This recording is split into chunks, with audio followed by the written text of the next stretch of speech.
Hello everyone.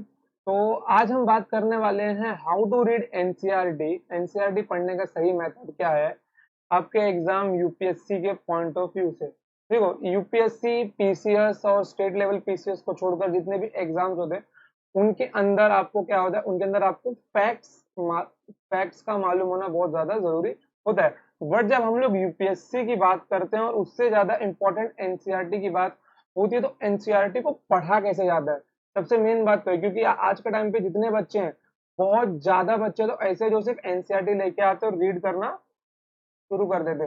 But आज के time पे जो आपके एग्जाम की डिमांड है वो थोड़ी दूसरी है, क्योंकि एनसीईआरटी आपसे चाहता है इंटर कनेक्शन अप्रोच, ताकि आप सब्जेक्ट को जोड़ पाओ। इतिहास को भूगोल से, भूगोल को आर्ट एंड कल्चर से, उसको पॉलिटिक्स से, मतलब बहुत सारे विषय को एक साथ जोड़ना, वो आपको सिखाता है एनसीईआरटी। और इसीलिए एनसीईआरटी लिखी ही गई थी। ओके। और इसीलिए एनसीईआरटी को इतना मेन माना जाता है। देखिए, अगर आपका बेस बहुत मजबूत है तो बच्चों को एनसीईआरटी पढ़ने की जरूरत नहीं होती। हाँ, बट शर्त यह कि आप स्कूल में बहुत अच्छे छात्र रहे हो तब, ताकि आपका बेस बहुत मजबूत हो, आप चीजों को ज्वाइन करके देख सकते हो, वैसा एक आपके पास दृष्टिकोण मौजूद है पहले से। बट अगर नहीं है, एक एवरेज छात्र हो, तो आपको तो कम से कम एनसीईआरटी पढ़ने का सही मेथड मालूम होना ही चाहिए। क्योंकि एवरेज छात्र के लिए उसके स्कूल टाइम पे सबसे मोस्ट इंपॉर्टेंट चीजें होती है मार्क्स। और अभी उसको मार्क्स से ऊपर उठना है, मतलब कि मार्क्स से ज्यादा उसको नॉलेज को इज्जत देनी है। अगर नॉलेज को रिस्पेक्ट दे अगर उसको नॉलेज को रिस्पेक्ट देनी है, तो उसको अपने मेथड को भी थोड़ा चेंज करना होगा। आइए, जैसे कि मैं अगर अपने कुछ इंपॉर्टेंट सब्जेक्ट्स की बात करता हूँ, जैसे यहाँ पे मैंने सब्जेक्ट्स के नाम लिखे हुए हैं: geography, environment, art and culture और आपका हिस्ट्री। ओके। अब देखिए यहाँ पर geography, environment, art and culture और हिस्ट्री जो आपका है, ये एक दूसरे से जुड़े हुए सब्जेक्ट। जैसे कि अगर मैं आपको कोई एग्जांपल देता हूँ, सपोज जैसे कि आप अभी यूपी में रहते हैं, ओके। और कोई एक बंदा है जो अभी कश्मीर में रहता है, ओके। दोनों के लिए महीना मई का ही दोनों के लिए जून का महीना ही चालू है, लेकिन यूपी के लोग को बहुत गर्मी लग रही होगी, और जो कश्मीर में बंदा रह रहा है उसको गर्मी नहीं लग रही होगी।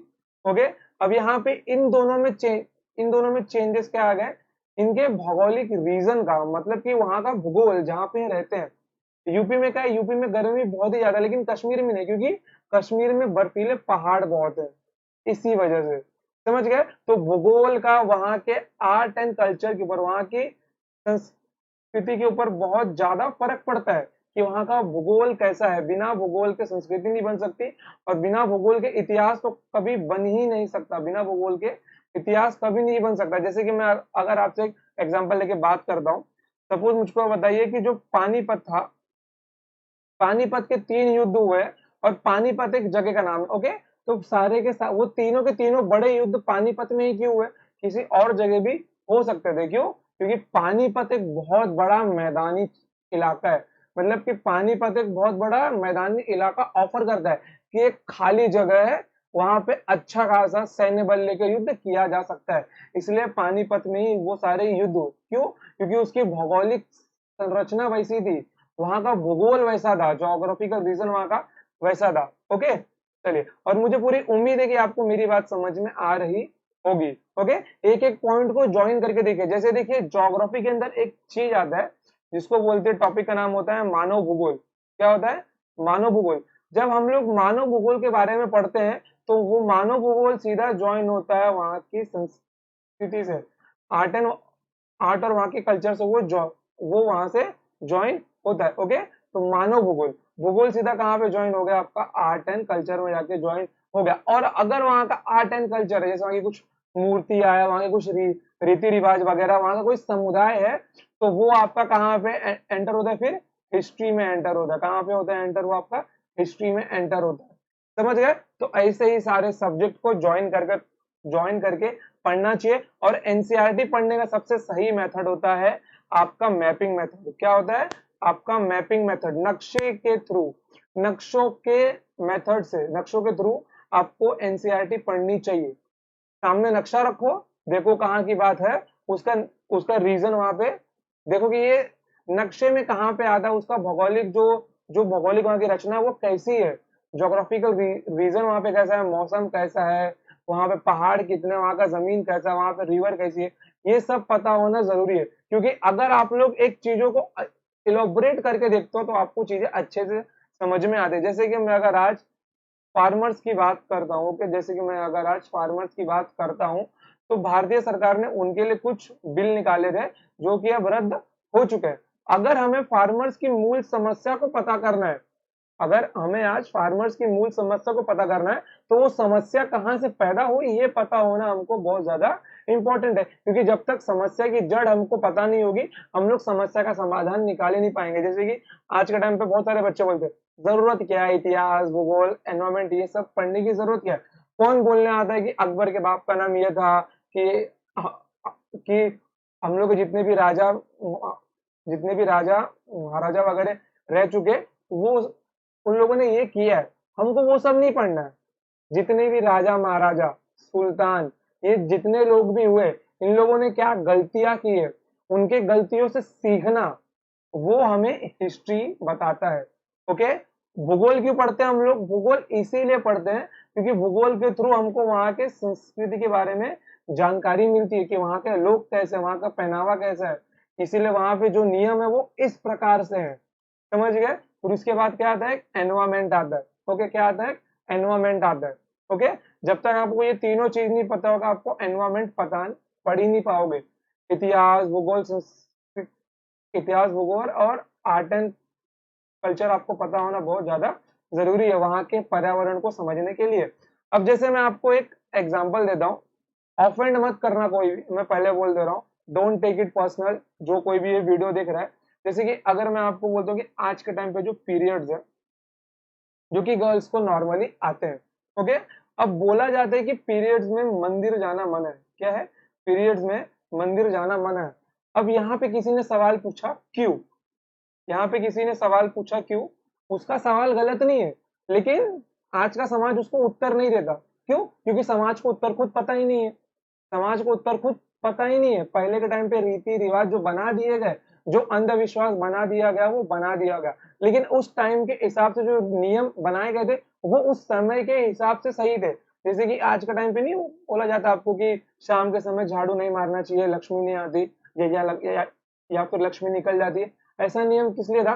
पहले के समय में बिजली नहीं थी, लाइट नहीं था, वहां पे उजाला सिर्फ दिन के समय में रहा करता था। वहां पे उस टाइम पे जो बोलते हैं ना अपना, दिया बत्ती नहीं हुआ करता था।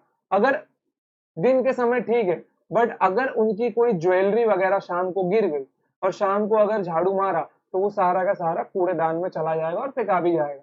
तो उससे क्या होगा? नुकसान होता। इसीलिए ऐसा नियम बनाया गया था कि शाम को झाड़ू नहीं मारा जाएगा, सिर्फ सुबह मारा जाएगा। लेकिन उसको क्या हुआ? उसको एक अंधविश्वास के रूप में मान लिया गया।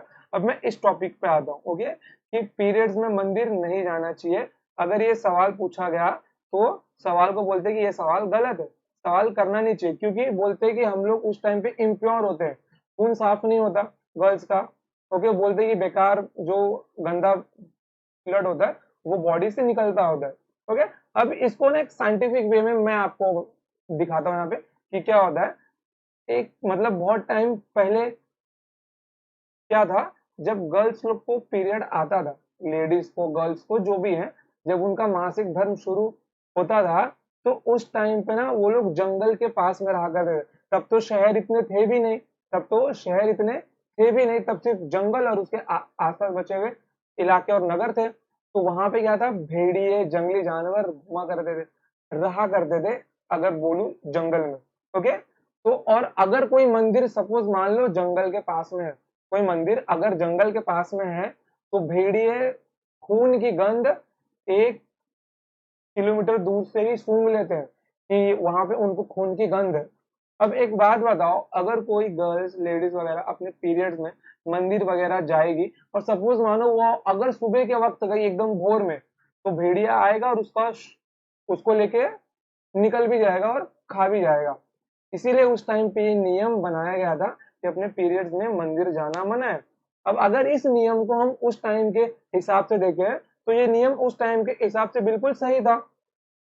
बट आज के टाइम पे तो वो सही नहीं है। क्यों? क्योंकि उस टाइम पे उस नियम की जरूरत थी, उस टाइम का रीजन वैसा था। उस टाइम का भूगोल वैसा था, वहां पे जंगल था, उस टाइम का आर्ट एंड कल्चर, वहां का एनवायरमेंट वैसा था, इसके लिए उस चीज की जरूरत थी। जितने भी नियम बनाए जाते हैं वो इन सब चीजों को देख के ही बनाए जाते हैं।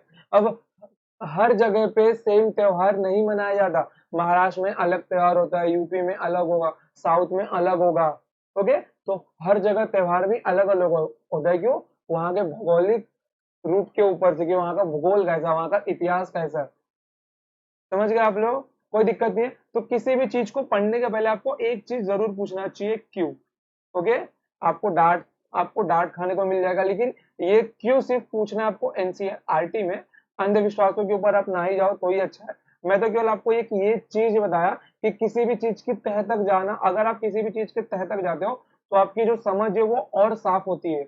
आपको कोई डाउट नहीं रहता तब कि नहीं मुझको ये डाउट है, तब ना आपको रटना नहीं पड़ता, तब आप चीजों को समझ के याद कर लेते हो, आत्मसात कर लेते हो। ओके, अगर आप लोग रट्टा मारते हो तो एक समय बाद आप लोग भूल जाओगे डेफिनेटली, बट अगर आपको उसका कारण पता है तो कभी नहीं भूलोगे आप लोग। चलिए, तो मानव भूगोल सीधा मेरा कहाँ से ज्वाइन होता है, आर्ट एंड कल्चर पे ज्वाइन होता है, इससे मेरा इतिहास बनता है। समझ गए? और इन तीनों के मिक्सचर से मेरा एनवायरमेंट बनता है। चलिए, तो आज मैं आपको एक टॉपिक भी सिखाने वाला हूँ, सिंधु घाटी की सभ्यता, भूगोल से जोड़कर नक्शे के साथ। ओके, चलिए।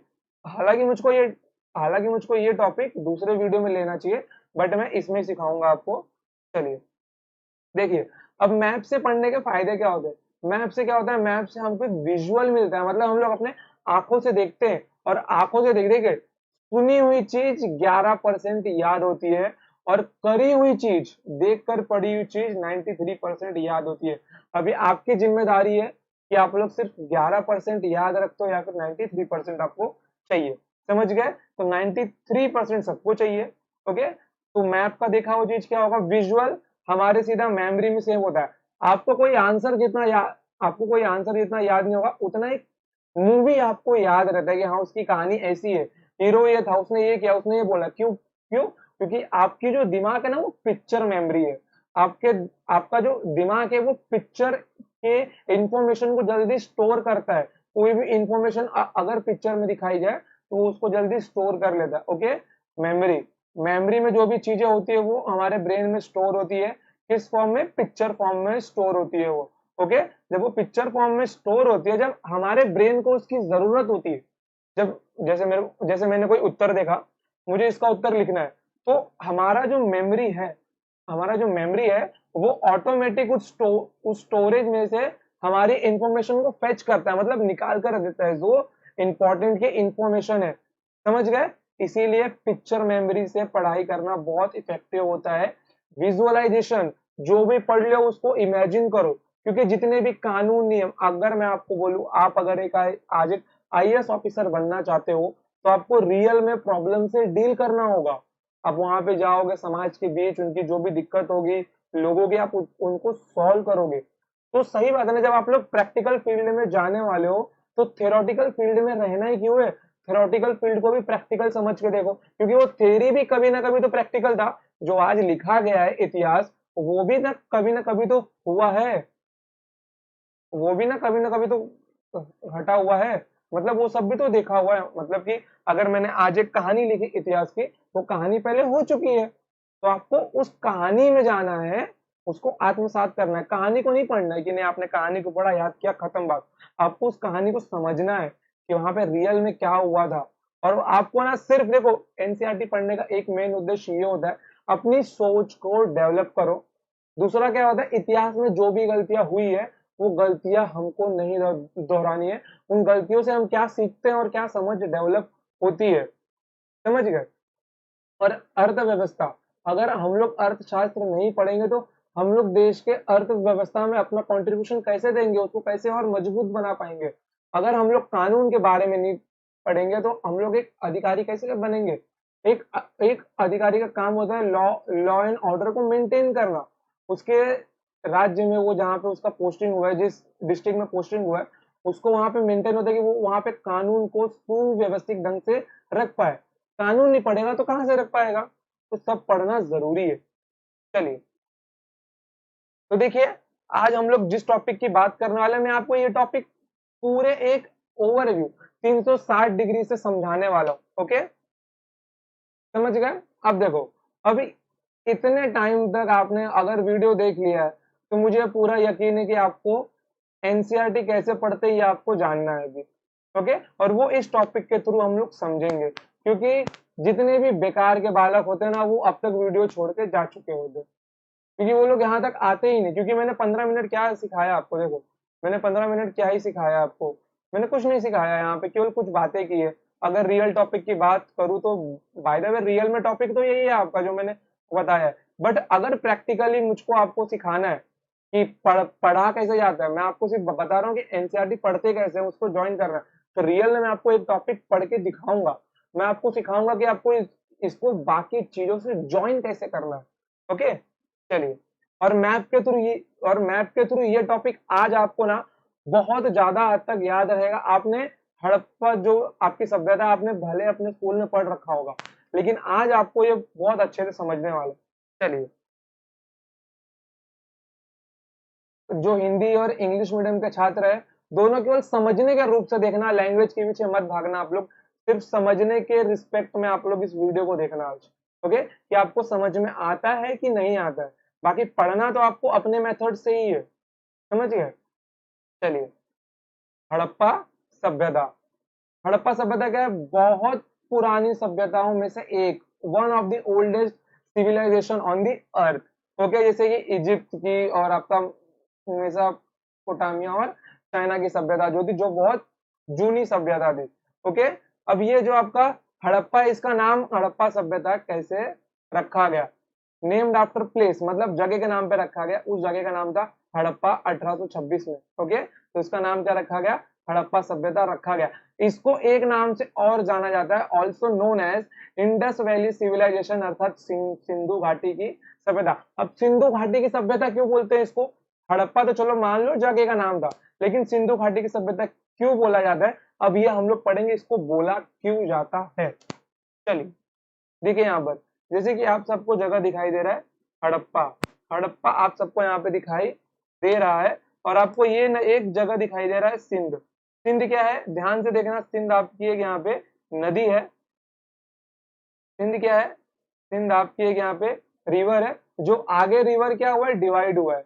एक रिवर यहाँ पे गया है, एक आपका यहाँ पे गया है, एक आपका यहाँ पे गया है। फिर उसके बाद ये जो रिवर है, ये आगे और 3 जगह क्या हुआ है? डिवाइड हुआ है। ओके, ये जो रिवर है ये आगे और 3 जगह डिवाइड हुआ है। ओके, ये आगे और 3 जगह जाके डिवाइड हुआ। इसलिए इसको सप्त सिंधु नदी भी बोला जाता है। ये सिंध एक, ये 3 और ये 3, मतलब कितने हो गए? 6 7 नदी यहाँ पर हो गई। ओके, अब देखो यहाँ पर,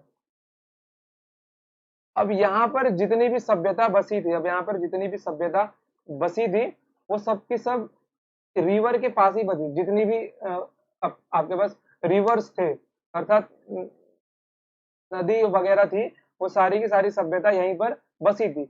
वो सब यहीं पर क्यों बसी थी? जो इनकी सभ्यता का प्रसार हुआ है वो डाउनवर्ड ही क्यों हुआ है, अपवर्ड क्यों नहीं हुआ? मतलब कि अगर हम लोग देखते हैं जहाँ पे हड़प्पा सभ्यता, जहाँ पे सिंध नदी है, सभ्यता का जितना भी प्रसार है सब इसके नीचे ही हुआ है। सब इसके नीचे ही हुआ है। ये जो झेलम वगैरह है, सबका जितनी भी सभ्यता सब नीचे ही है। ऊपर कोई सभ्यता क्यों नहीं थी? ऊपर इसलिए नहीं थी क्योंकि ऊपर पहाड़ी इलाका था। ऊपर क्या था? ऊपर आपके पहाड़ थे, ऊपर एक स्लोप था। ओके, स्लोप पे सभ्यता का प्रसार करना मुश्किल था, क्योंकि वहां पे स्लोप पे जाते हो लोग, नदी नहीं था, और रिवर के पास ही सभ्यता का होना मेन मेन मोटो क्या है? एग्रीकल्चर।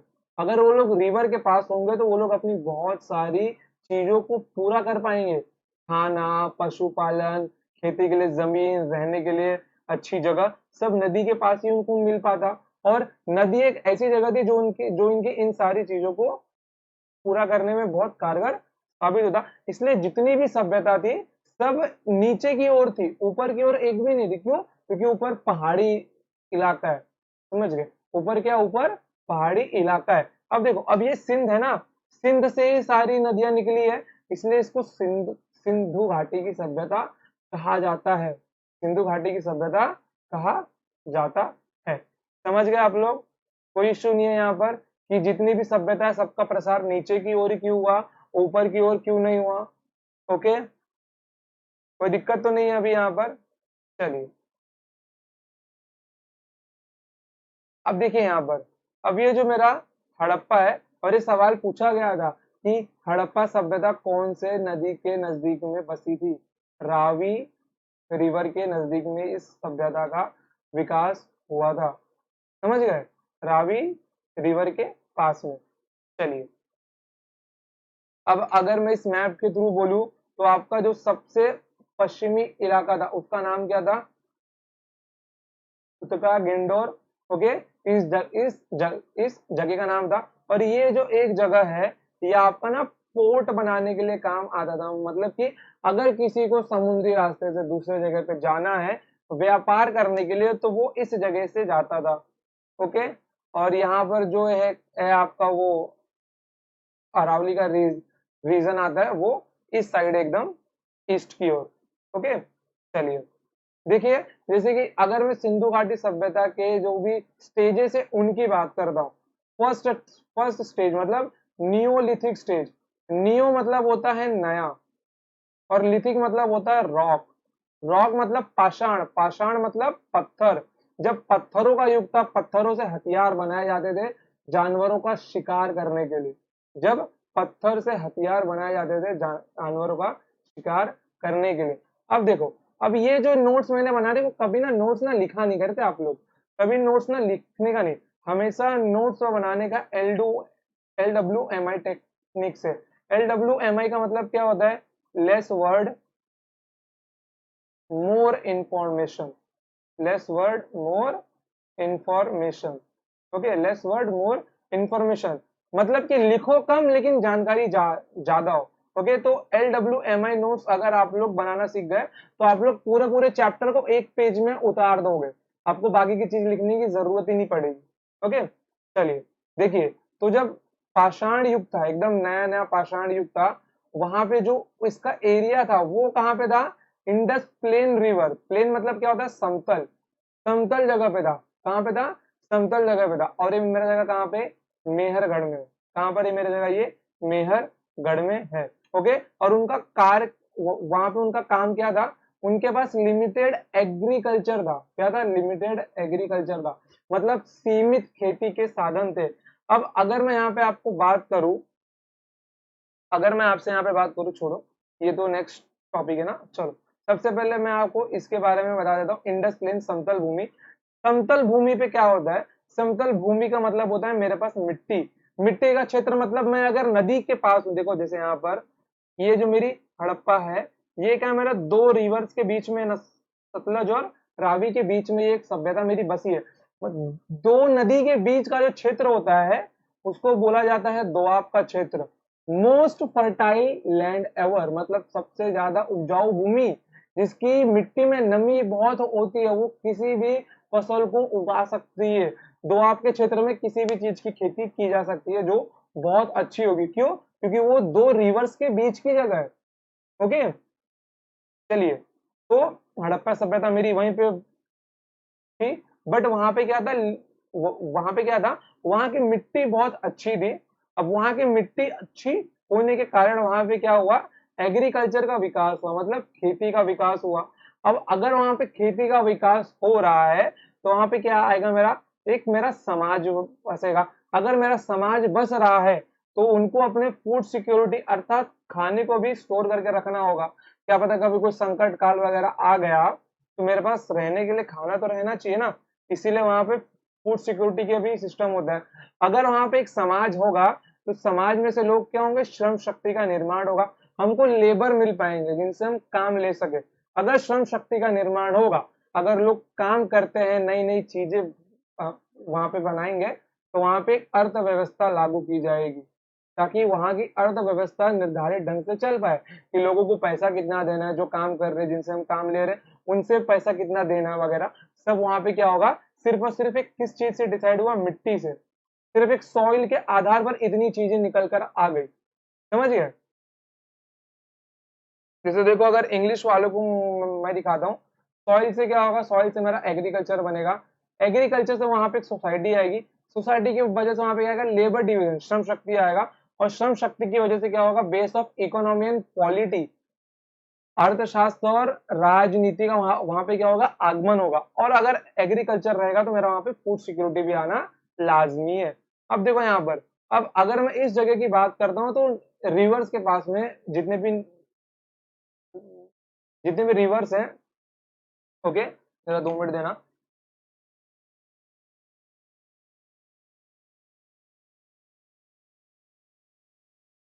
बॉटल भी ग्रीन ग्रीन है ना, इसलिए दिखाई नहीं दे रहा होगा आपको बॉटल। ओके, चलो, जितनी भी रिवर्स वगैरह है, वहाँ वहाँ पे क्या होता है, हर साल बाढ़ वगैरह आते थे, तो उससे क्या होता है, मिट्टी नहीं आती थी। मिट्टी में क्या आता था, नयापन आता था, मिट्टी रिन्यू होती थी, जिससे वो मिट्टी अधिक उपजाऊ रहती है। समझ गए? इसलिए दोआब का क्षेत्र आज के टाइम पर भी मोस्ट फर्टाइल एवर लैंड है। इकोनॉमिक का बहुत बड़ा आधार है वो पैसों का, क्योंकि वहां से जो फसल उगती है वो एकदम ब्रांड होती है, बोलते हैं ना एकदम अच्छी, बोलते हैं ना एकदम मस्त क्वालिटी वाली। जितने भी अनाज वहां पे उगाए जाते हैं और वही अनाज एक्सपोर्ट किए जाते हैं। चलिए देखिए, अब वहां पे लिमिटेड एग्रीकल्चर था जिसकी वजह से इन सारी चीजों का निर्माण होता, लेकिन वो लिमिटेड था। ओके, अब वहां पे जो लिमिटेड खेती होती थी, क्या थी वो, गेहूं, कपास, डोम गेहूं, कपास और डोमेस्टिकेशन ऑफ एनिमल्स का मतलब क्या होता है, पशुपालन। ओके, और सबसे पहला जो पशु पाला गया था वो आपका कौन था, वो आपका था कुत्ता। ओके, डॉग को पाला गया था, लेकिन सब लिमिटेड अमाउंट में था। और पॉटरी, पॉटरी का मतलब क्या होता है, मिट्टी के बर्तन वगैरह अपने हाथ से बनाना। ओके, बट ये ज्यादा उस टाइम पे थे नहीं। क्यों नहीं थे? क्योंकि आदमी के पास लिमिटेड चीजें थी, तो उसको सबसे ज्यादा चिंता रहती, प्रैक्टिकल सोचो, उसको सबसे ज्यादा चिंता रहती थी कि मुझको खाना चाहिए, मुझको अपने खाने को स्टोर करना है, मुझे अगले दिन के लिए भोजन चाहिए। समझ गए? चलो, अब देखो, अब अगर मानो मेरे पास एग्रीकल्चर लिमिटेड है, मतलब मेरे पास जो मेरा खेती का संसाधन है वो सीमित है, तो उससे क्या मेरे को फूड सिक्योरिटी मिलने वाली है? मुझको फूड सिक्योरिटी कभी नहीं मिलेगी। ओके, क्या वहां पे सोच, वहां पे जो मेरा समाज होगा, जो मेरे सोसाइटी का साइज होगा, क्या वो कभी अच्छा खासा होगा? नहीं होगा, छोटा ही समाज होगा। ओके, तो मेरा कभी वो साइज अच्छा बन ही नहीं पाएगा, सिर्फ किसकी वजह से, एग्रीकल्चर की वजह से, जहां पर खेती नहीं है। और मैं कोई अदर एक्टिविटी नहीं कर पाऊंगा, मतलब मैं किसी भी अनुसंधान में, किसी भी नई खोज में इंसान अपना दिमाग लगा ही नहीं पाता। क्यों? क्योंकि उसके सामने बहुत सारी प्रॉब्लम्स है, उसको सॉल्व करने के बाद ही वो देख पाएगा। जैसे कि आज के टाइम पे जितने भी नोबेल प्राइजेस वगैरह, वो अमेरिका, जापान या यूएसए वगैरह में क्यों दिखाई दे रहा है? क्योंकि वहां के लोगों को चिंता नहीं कि मुझे कल क्या खाना है, मुझे अगले दिन के लिए क्या चाहिए। उनको ये चिंता करने की जरूरत ही नहीं है, उनके पास भरपूर मात्रा में चीजें हैं। इसलिए वो अपना पूरा ध्यान कहाँ पे लगाते हैं, इनोवेशन पे लगाते हैं, रिसर्च पे लगाते हैं, नई नई खोज पे लगाते हैं। लेकिन इंडिया में क्या है, इंडिया में आज भी बहुत सारी दिक्कतें हैं। इसके लिए यहाँ पे जो नोबेल प्राइज का अवार्ड है वो ज्यादा नहीं मिल पाता। क्यों? क्योंकि लोगों का ध्यान कहीं और लगा हुआ है, और जब का ध्यान कहीं और है तो वो चीज कैसे मिलेगी? ओके, चलिए, तो वो लोग अदर एक्टिविटीज में भी अपना ध्यान नहीं लगा पाते। चलिए, अब देखिए, अब आते हैं हम लोग दूसरे स्टेज में।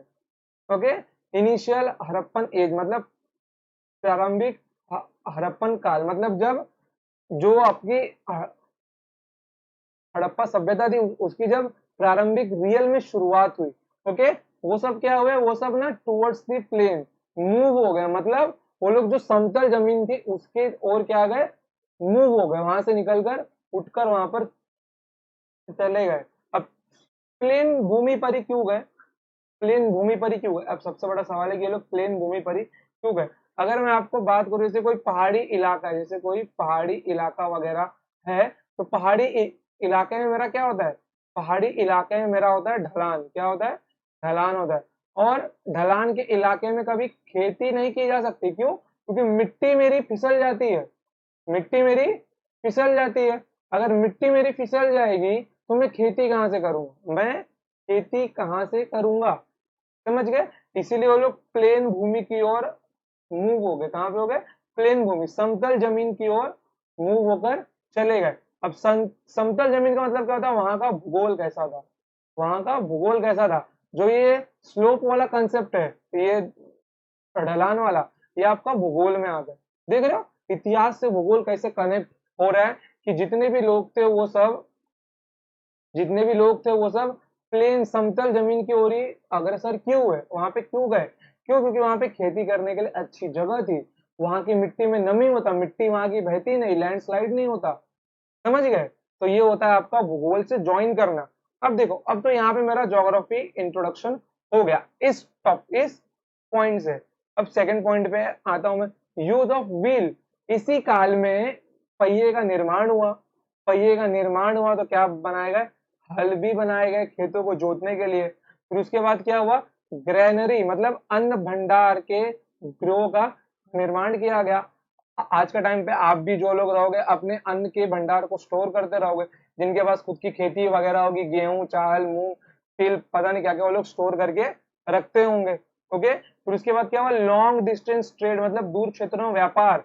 यहाँ पे आपका इकोनॉमिक्स क्या हो गया, अर्थशास्त्र अर्थव्यवस्था, पैसे की बात यहाँ पे क्या हो गई, चालू हो गई, economics. Okay, economics. Long distance क्षेत्र मतलब जब पहिया बन चुका है तो उनको एक जगह से दूसरी जगह पर जाने के लिए ज्यादा मेहनत करने की जरूरत नहीं है, अपने बैलगाड़ी में बैठो और वहां पे चल दो। ओके, तो दूर दूर क्षेत्रों में भी वो लोग अपने व्यापार को करने लगे। अब जब व्यापार को करेंगे मतलब कि अगर मेरे पास अन्न का भंडार है, ओके, मुझे जितना चाहिए वो मेरी नीड है 5 किलो की, मैं 5 किलो से ज्यादा का अनाज खाऊंगा नहीं। एक एग्जांपल मान के लेते हैं, तो मेरे पास स्टोर है 12 किलो, मेरे पास 7 केजी के है, 7 केजी मेरे पास एक्स्ट्रा है, तो उस 7 केजी को मैं एक्स्ट्रा रखूंगा तो नहीं, मैं उसको बेच दूंगा, क्योंकि मेरे पास जो खेती है हर साल वहां से अनाज आ ही रहा है। तो उस 7 केजी को जब मैं बेचने निकलूंगा तब वहां पे क्या होगा, तब वहां पे व्यापार का आरंभ होगा।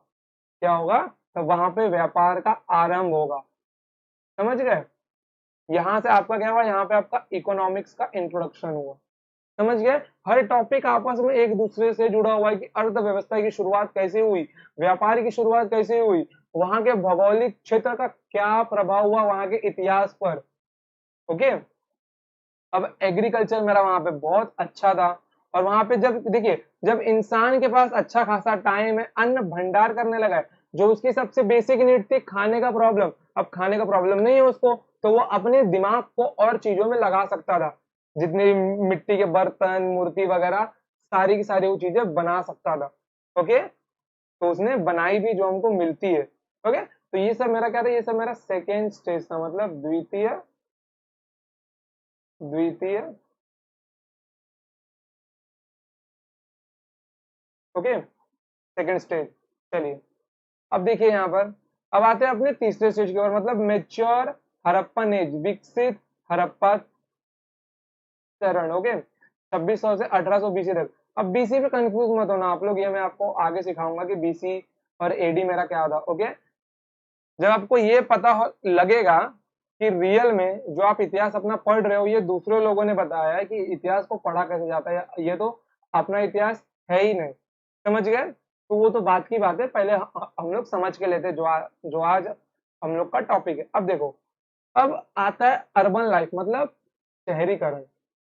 लोग शहर में जाना बसने लगे, मतलब शहरों का विकास हुआ, शहर बनाए गए, पहले तो शहर बने बनाए नहीं थे, शहरों का विकास हुआ, शहर बनाए गए। मतलब अगर मैं बात करूं, पूरे एक समाज का 2/3 हिस्सा खेती में नहीं था, एग्रीकल्चर में एग्रीकल्चर में नहीं था, केवल 1/3 हिस्सा ही खेती में था, बाकी 2/3 हिस्सा क्या था, शहरी लाइफ में रहता था। अब शहरी लाइफ, जब शहरों का निर्माण हुआ तो शहरों का निर्माण एकदम प्लान्ड रूप से हुआ, वहां पे नदी नाले सीवेज, वहां पे गंदा जो पानी होगा वो सीवेज के थ्रू नीचे से बह जाएगा, वो सब एकदम प्लान्ड तरीके से बनाया हुआ था उनका नगर, हड़प्पा सभ्यता का। ओके, मतलब समझ सकते हो कि उन्होंने जो प्लान बनाया था वो कितना अच्छा बनाया था, और ये इंसान को पॉसिबल कब होता है, जब उसके पास एक इनकम सिक्योरिटी होती है। क्या होती है, इनकम सिक्योरिटी होती है।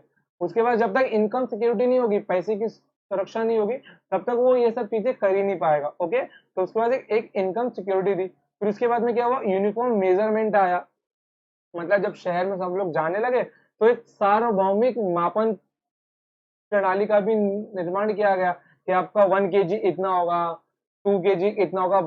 हालांकि उस टाइम पे तो सिक्के थे, उस टाइम पे तो सिक्के को लिया जाता था, ये 1 kg 2 kg वगैरह तो आधुनिक काल में आए थे। ओके, चलिए फिर उसके बाद में क्या हुआ, trade with Mesopotamia and gulf countries. Gulf countries कौन से, जहां से भारत को आज भी तेल सप्लाई होता है।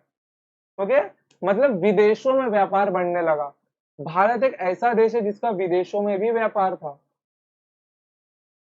अगर किसी का विदेशों में व्यापार है मतलब उस टाइम पे नाव की व्यवस्था थी, जहाज का वहां पे इंपॉर्टेंट रोल था, मतलब सब कुछ बन चुके थे ना। जब सब कुछ बन चुके थे तभी तो वो लोग 7 समुद्र पार जाके दूसरे देशों के साथ में अपना व्यापार कर पा रहे थे। और अलग अलग प्रकार के क्रॉप जैसे गेहूं, चना, मटर, दाल वगैरह क्या क्या नहीं उगाया जा रहा था जिनका एक्सपोर्ट किया जाता था। ओके, तो देखो, तो यहाँ पे आपको एक ओवरव्यू क्या मिला, देखो अगर मैं यहाँ पे बात करता हूँ, जैसे सपोज अगर मैं यहाँ पर आपको लेके जाता हूँ, जैसे देखो यहाँ पर उस टाइम पे जो आपका अर्बन लाइफ था, जो आपका नगर था, वो एकदम प्लान्ड तरीके से बनाया गया था। लेकिन आज के टाइम पे क्या है, आज के टाइम पे बाढ़ आता है, बाढ़ का पानी घरों के अंदर घुस जाता है। ओके, तो आज के टाइम से एडवांस नगर बनाए गए थे, एडवांस शहर बनाए गए थे। जैसे कि मैं अगर आपको ना केवल इन्हीं सबसे क्वेश्चन लेके पूछता हूँ, इंपॉर्टेंट क्वेश्चन है, सोचना आप लोग उसके ऊपर। थोड़ा इसको मिटाया जाए। देखो, जैसे कि आप सबको पता है जितनी भी बड़ी बड़ी सभ्यता, जो मैं अगर हड़प्पा सभ्यता की बात करता हूँ, सिंधु घाटी सभ्यता की बात करता हूँ, तो वो जितनी सभ्यता थी वो नदियों के पास ही बसी है, वो सबकी सब नदियों के पास ही बसी है। अगर ये आज के टाइम पे मतलब पहले के समय में उन सभ्यता का विकास नदियों के कारण ही हुआ। अगर नदियां नहीं होती तो उन सभ्यता का विकास नहीं होता, क्योंकि अगर नदियां नहीं होती दोआब क्षेत्र से हमें अच्छी मिट्टी नहीं मिलती, मिट्टी नहीं मिलती तो अच्छा सा एग्रीकल्चर, अच्छा कृषि नहीं होता। अगर कृषि नहीं होता तो वहां पे हम लोग एक जगह पर टिक नहीं सकते थे, घूमना ही पड़ता हमको अपने भोजन के लिए। लेकिन क्या हुआ, हमको खेती मिला, खेती से हम एक एक जगह पे टिके। जब टिके तो एक समाज का निर्माण हुआ। अगर समाज का निर्माण हुआ तो वहां पे श्रम करने वाले कारीगरों का भी निर्माण हुआ। अगर कारीगरों का निर्माण हुआ, जब नई चीजें बनेंगी तो कुछ धन वगैरह वो भी चाहिए होगा, तो वहां पे हमारा अर्थव्यवस्था का भी क्या हुआ, निर्माण हुआ। समझ गए, सिर्फ एक मिट्टी के कारण ये सारी की सारी चीजें मेरी पॉसिबल हुई। इससे देखो समाज बना, श्रम बना, कृषि बना, भूगोल, ये तो मेरा पहले इतिहास। नदी की बात कर रहा तो मेरा पर्यावरण, मिट्टी कैसा, ये मेरा भूगोल। ओके, और वहां की संस्कृति कैसी थी, वहां की संस्कृति, जब तक वहां का अर्थव्यवस्था अच्छा नहीं होगा लोग संस्कृति पे ध्यान कैसे देंगे। ओके, जब तक वहां का अर्थव्यवस्था अच्छा नहीं होगा लोग संस्कृति पे ध्यान कैसे देंगे। कोई डाउट है आपको इसके अंदर, कोई डाउट नहीं है, समझ गए आप लोग। अब मेरा सवाल ये है कि जब पहले के काल में सभ्यता का विकास ही नदियों के कारण हुआ है, तो आज के समय जो आज का समाज है, इनके कारण नदियां समाप्त क्यों हो रही हैं। क्योंकि आज के समय यमुना जो नदी है दिल्ली के पास में, वो 15% डेड हो चुकी है, 15% मर चुकी है वो नदी। समझ गए, इतना पॉल्यूशन है, इतनी गंदगी है, मतलब कि पहले इन्हीं इन्हीं नदियों के कारण सभ्यता का विकास हुआ, मानवता का विकास हुआ, इंसान आगे अपनी प्रगति कर पाया। लेकिन आज उसी इंसान के कारण जो यमुना रिवर है वो 15% मर रही, मतलब नदियां समाप्त होती जा रही हैं। तो आपको इस सवाल का उत्तर देना है कि पहले के काल में ऐसा क्या था जो आज के समय पे नहीं है। ओके, तो ऐसा मुझे पूरी उम्मीद है कि शायद अभी आपको ये समझ में आ गया होगा कि हमको एनसीईआरटी पढ़ना कैसे है, कि हमको एनसीईआरटी पढ़ना कैसे है, इतिहास भूगोल हर चीजों को ज्वाइन करके देखना है। क्योंकि जब तक भूगोल अच्छा नहीं होगा वहां का इतिहास अच्छा बनेगा नहीं। भूगोल के हिसाब से वहां का इतिहास डिसाइड होता है, वहां के भूगोल के हिसाब से क्या डिसाइड होता है, वहां के भूगोल के हिसाब से वहां का आर्ट एंड कल्चर डिसाइड होता है। ओके, वहां का आर्ट एंड कल्चर डिसाइड होता है। जैसे कि मैं अगर आपको दिखाता हूँ, एक ग्राफ बना के मैं दिखाता हूँ, क्या मैंने बनाया नहीं है क्या, चलो लिखो यहाँ पर।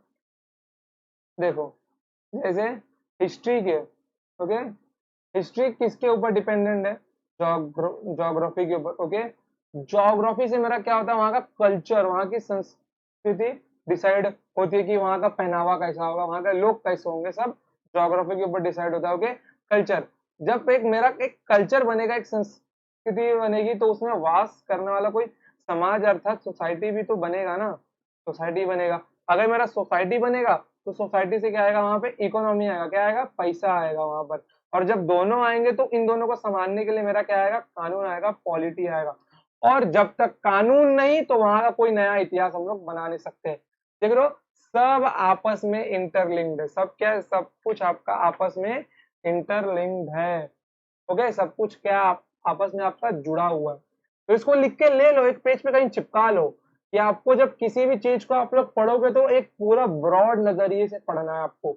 इतिहास, भूगोल, संस्कृति, समाज, अर्थशास्त्र, राजनीति शास्त्र, सब कुछ जोड़ के पढ़ना है।